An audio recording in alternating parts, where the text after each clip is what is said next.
Welcome to the Salmon Runs YouTube. Enjoy the video. In this video, I will explain how to put down seats in a Dodge Grand Caravan. First, ensure your vehicle is parked safely and the engine is off. The stow-and-go system allows you to fold both the second and third row seats completely into the floor, creating a large, flat cargo area.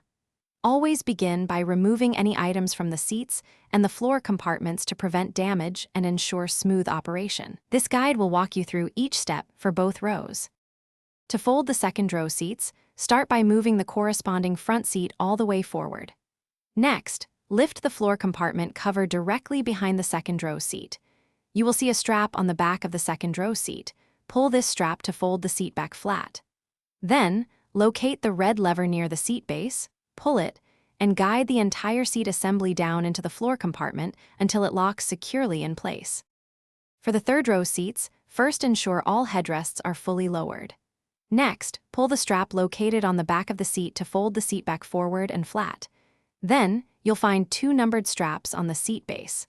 Pull strap number 1, then strap number 2 to release the seat from its upright position. Finally, push the entire seat assembly firmly down into the floor well until you hear it click and latch securely. Remember to always clear the area of any items or obstructions before you begin folding the seats. This prevents damage and ensures the seats can stow properly. It's a good idea to practice the process a few times to become comfortable with the steps. Always double-check that the seats are securely latched in their stowed position for safety. Also, make sure no seat belts are caught or pinched when folding the seats down. Thanks for watching.